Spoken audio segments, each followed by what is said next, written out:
nerve from the name, it has two components.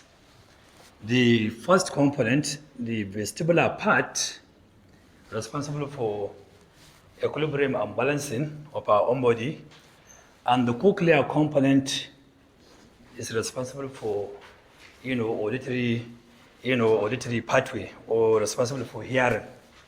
So we have two components for this nerve. So if you can remember what I was discussing, the pontomedullary junction, I discussed about the three nerves that emanate or emerge from that junction. I discussed the first nerve, that is the abducens nerve, followed by the facial nerve, and the last one to exit from that junction is the vestibulocochlear nerve. So this vestibulocochlear nerve emanates from the internal ear. If you can remember, I said that, ear is divided into three parts. We have what we call the external ear, we have the middle ear, and then we have the internal ear. So the external ear is what you are seeing out here, the pinna, as well as the external auditory meatus. And when you now put your finger inside, you are going to get an obstacle because, there is a membrane that, demarcates the middle ear from the external ear. That is what we call the eardrum. So that cavity, I think previously I discussed, the part of the middle ear through which the facial nerve enters. I'm sure you can remember that. So next to the middle ear is the internal ear.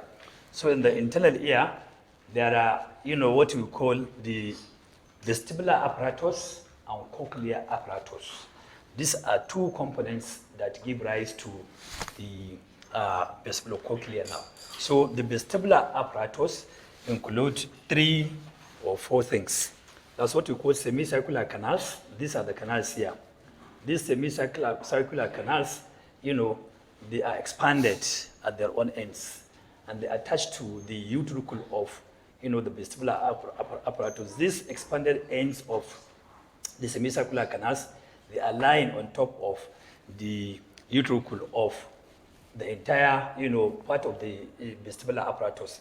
And so from the utricle, there is also another structure which cannot be seen from here, what we call the circle. And so that circle is just behind this utricle. And so from this, utricle, you have what we call the cochlear component of the internal ear. So from the cochlear component of the vestibulocochlear apparatus, you have the cochlear nerve emanating from it. And from the vestibular component, you have the vestibular portion of the vestibulocochlear nerve emanating from there. So if we now take any of this, for example, now if I take the vestibular portion of the vestibulocochlear nerve to discuss it, then later on I take the cochlear component to discuss it.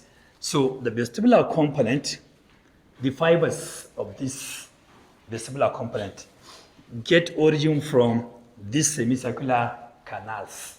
I've told you they have expanded ends here.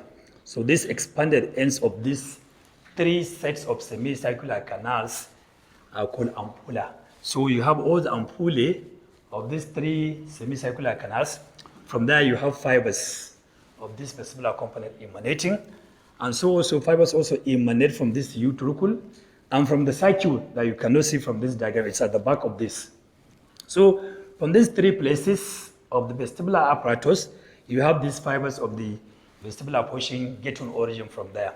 So from there, they enter into what we call vestibular ganglion. This vestibular ganglion, contains the cell bodies of these vestibular nerve fibers. Because each of these vestibular nerve fiber is a bipolar kind of neuron per se. It's a bipolar kind of neuron, so it has a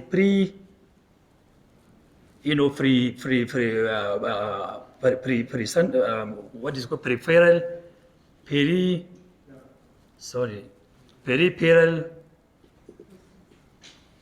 axon, and then you have a central axon. So you have peripheral axon and a central axon. So the cell bodies of all these fibers, they gathered here. That is vestibular ganglion. So from all the peripheral axons, they emanate from this ampulla of the semicircular canals, from the utricle and from the circle. So they now go into, they now gather into the ganglion, and from the ganglion, you have your central axons get out of the ganglion, and then the bundles, they form the vestibular component, which finally enters into what you call internal acoustic meatus, together with the cochlear component of the vestibulocochlear nerve. So the cochlear portion takes origin from the cochlear part of this nerve. You get it? That's what we call internal and external hair cells of the cochlear component of this internal ear. So these fibers of the cochlear nerve takes origin from there, and then they join the bundles of fibers of the vestibular part so that they form a single nerve there in the internal acoustic meatus. So from the internal acoustic meatus, they continue as the fibers continue as vestibulocochlear nerve. If you can remember when I was discussing the facial nerve, I also made mention that facial nerve also, enters into the internal acoustic meatus. So that means you have two main nerves here, the facial nerve and the vestibulocochlear nerve. So as soon as this one gets out of the internal acoustic meatus, the vestibular component, enters into the brainstem through the pontomedullary junction. If you can remember, that is where we said that nerve enters into. Not imagine, because I'm used to saying imagine out of the ponto, but since it's sensory, it's going into. Are you clear? So, but most of the anatomies, as I told you, we are used to either sensory or motor. We say it emerges from, but ideally we're supposed to say it enters into, because it's sensory. So it enters into the ponto. This is pons and this is medulla. So at this junction, this vestibular component enters into that junction. If you can remember what I was discussing the brainstem, I discussed about the vestibular nuclear complex. That vestibular nuclear complex, we said that they're divided into 4 subunits. We have superior nucleus, we have inferior nucleus, and then we have medial and lateral vestibular nuclei. Are you clear? So there are 4, they are complex on either side like that.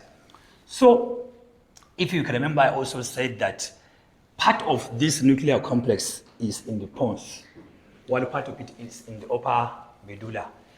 The part that is in the medulla is the inferior and part of the medial vestibular nuclei. Are you clear? So we have this complex, some part in the medulla, upper medulla, some part in the lower pons. So as soon as these fibers of the vestibular component enters into the medulla, they go and synapse with this vestibular nuclear complex. Are you clear? So what happens is that this vestibular nuclear complex sends some fibers in either directions. That means it sends fibers below, it sends fibers above, and it sends fibers, laterally, and it also sends fibers medially. Are you clear? So the vestibular nuclear complex, as I said, sends fibers on either direction, to the medial side, to the lateral side, to the upper part, and to the lower part of the brainstem. So now, this vestibular component, as it enters there, don't bother about, which of the nuclei it synapses. That is not for you at the moment. So as soon as this one enters, some fibers from this nuclear complex, they now go into the cerebellum. And the area of the cerebellum is divided into 3 major lobes, what we call anterior and posterior lobe, plus what we call folliculonodular lobe. That folliculonodular lobe, that is the area where this vestibular portion, vestibular nuclei send their own axon there. So you have what you call vestibulocerebellar tract. So this is what? This is vestibulocerebellar tract, this one. So this one is vestibulocerebellar tract. Thereby, these fibers from the vestibular nuclei, they synapse with the cell bodies within the folliculonodular lobe of the cerebellum. Are you clear? So this is just to maintain the gait and balance of our own body. That is the function of this tract. Maintain what? Gait and balance. That means the way we move when we are moving, and the balance while we are moving, so that we don't fall down. That is the function of this vestibulospinal tract, vestibulocerebellar tract. So again, fibers emanate from the vestibular nuclear complex. After this vestibular portion synapse with the nuclei, so some fibers from the nuclei, they descend down into the spinal cord. So once these fibers descend into the spinal cord, they now form what we call vestibulospinal tract. Are you clear? This vestibulospinal tract is lying in the anterior folliculus of the brain, of the spinal cord. So from there, these axons, they now go into the anterior horn cells of the spinal cord. As soon as they reach the anterior horn cell of the spinal cord, another neuron, it synapses with the neurons there. The neurons now, they go and, supply, they take information from the anti-gravity muscles. What you call anti-gravity muscles are the extensor muscles. For example, now if you sit down like this, you bend your knee. Are you clear? But when you stand up like this, it is the function of the extensors, especially the knee joint like this. I'm standing up. So the extensors of the knee now extend my knee joint so that I stand up against the gravity. Are you clear? So now these fibers from the vestibulospinal tract, as they come, they take information against these anti-gravity muscles so as to control our own balance, especially now that I'm standing. So balance is also being, controlled or maintained, by this, so information is just been taken through this vestibulospinal tract to the cerebellum so that, the cerebellum can make control of, our own balance and what have you. So now we have seen these two tracts, vestibulocerebellar and vestibulospinal. So we also have another fibers taking origin from the vestibular nuclei down to the abducens nucleus. So these fibers, the vestibular fibers, as they are now with the abducens nucleus. So, if you can remember, the abducens nucleus is lying in the pons. So from there, fibers from the abducens nucleus, after synapsing with these fibers from the vestibular nuclei, they crisscross to the opposite side. Similarly, those from the other side, they also crisscross so that they form, this crisscrossing there. As they crisscross, they ascend up so that to lie in relation to the remaining two nuclei responsible for the eye movement. If you can remember, I discussed the trochlear nerve nucleus in the lower midbrain, lower part of the midbrain. This is midbrain. So this is the lower part of the midbrain here. Then above here is the upper part of the midbrain. That is where we can find the oculomotor nucleus. So we have the trochlear nucleus below here, and then we have the oculomotor nucleus above here. So this tract, as it ascends up, is what we call medial longitudinal fasciculus. If you can remember, we discussed that while I was discussing the brainstem. At each section, when you cut across the midbrain and the upper part of the pons, you are going to see this medial longitudinal fasciculus. The function of this, by the time this medial longitudinal fasciculus ascend up, so there are some synapses of these fibers with the trochlear nucleus and the oculomotor nucleus. So much so that the sixth cranial nerve, the fourth cranial nerve, and the third cranial nerve, they have connections. So this interconnection between these three nuclei, all these nerves, the three nerves, they are responsible for our eye movement, if you can remember. Abducens for lateral rectus, trochlear nerve for the superior oblique, oculomotor nerve for the rest of the muscles. So the essence of these connections, of these vestibular fibers with abducens nerve is, number one, to control the eye movement as well as track the eye movement, how the eyes are going to move the way we like it, either to move laterally, medially, upward, or downward. You get it? Without any lack of synchronization. So there has to be synchronization of all this movement the way we want it. So that is a function of this medial longitudinal fasciculus, so as to integrate this, our eye movement, together with our head and neck movement, especially that this tract contains both descending and ascending tracts. The ascending tracts are these ones. From the abducens nerve, as it crosses, it ascends up. Are you clear? And the descending fibers, they come from the superior colliculus. Maybe you can remember here, we have the superior colliculus around this side. So they join this medial longitudinal fasciculus, are you clear, as our descending fibers, so that they follow down to go into the spinal cord as our tectospinal tract. So the tectospinal tract also merge with the medial longitudinal fasciculus, so that there is going to be an integration of our eye movement and our head and neck movement with regard to the visual reflex. Are you clear? So that is the essence of this connection of this vestibular part of the vestibulocochlear nerve with the abducens nerve, and then the connection of this medial longitudinal fasciculus with the other two nuclei. So that is the end of this. Then the other connection is the upward connection.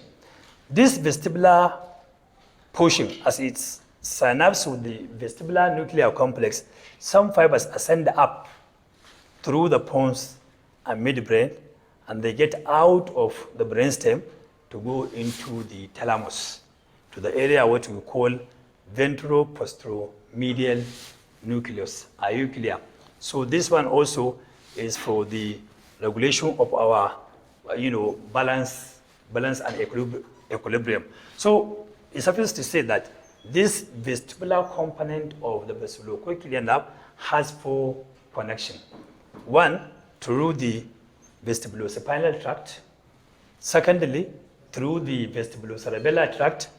Thirdly, through connection between it and the abducens nerve, thereby forming the medial longitudinal fasciculus. The other one is an ascending tract, what we call vestibulothalamic tract, going into the thalamus to control our head and neck movement with regard to the balancing and equilibrium. I think that is all you need to know with regard to this vestibular portion. So when I now take the cochlear component of this vestibulocochlear nerve, as I said initially, these fibers of this portion of the nerve, they take origin from the internal and external hair cells, within the, organ of Corti that is located inside the cochlea. I'm sure you're going to do the internal ear in detail.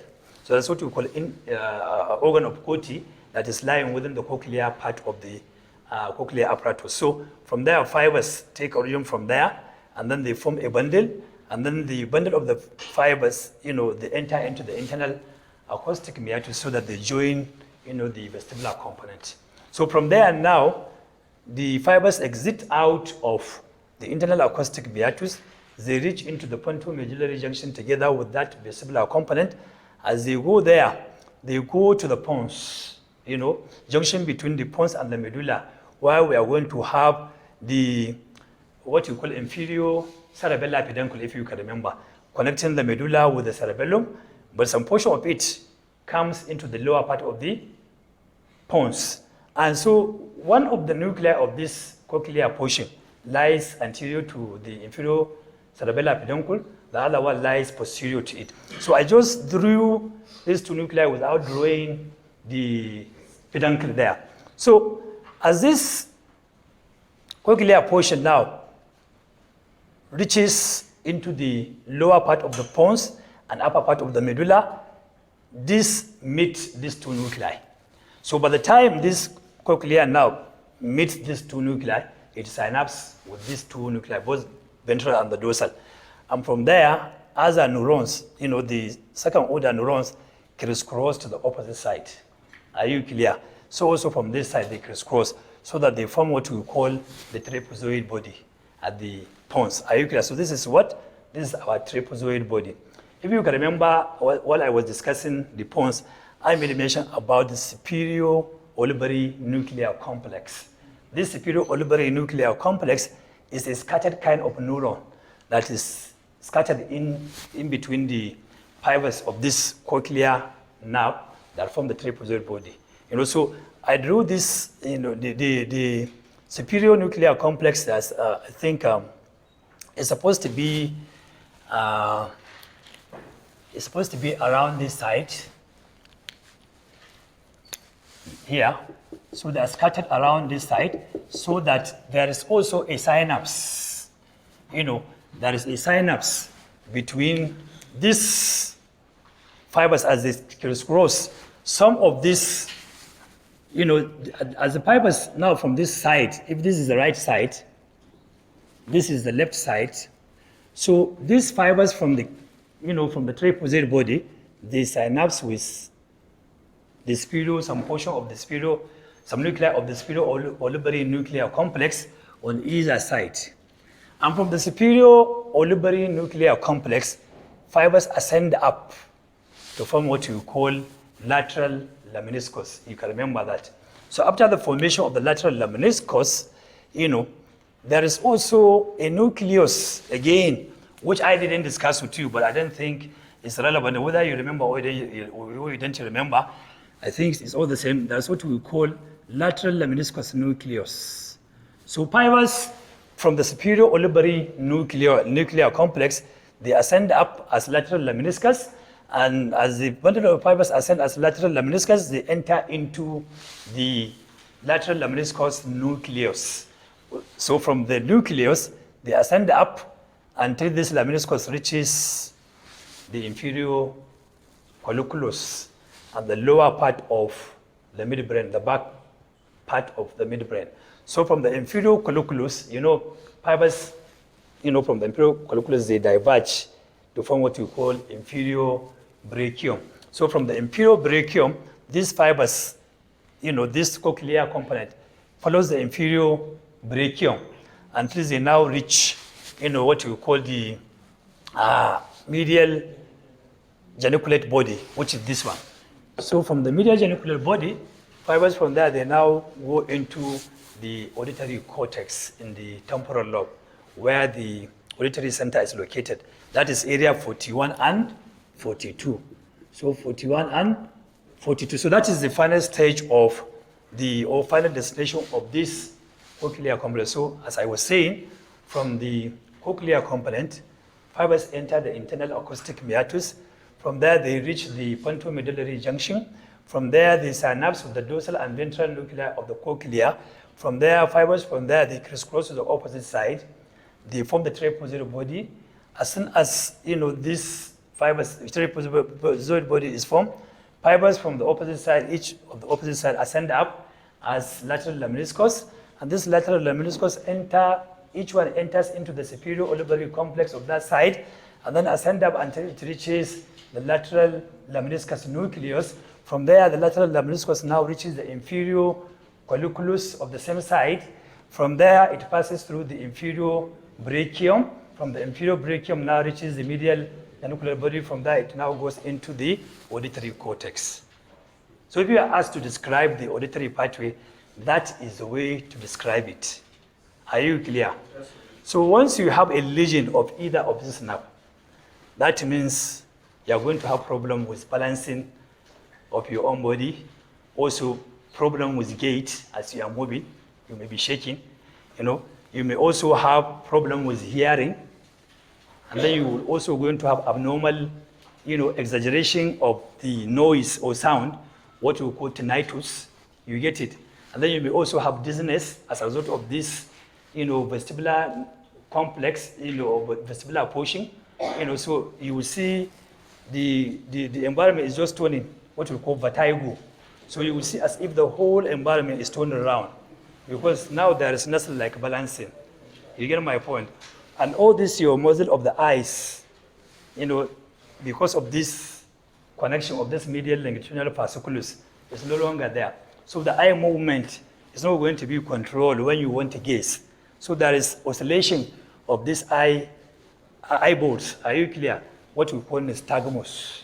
You get my point?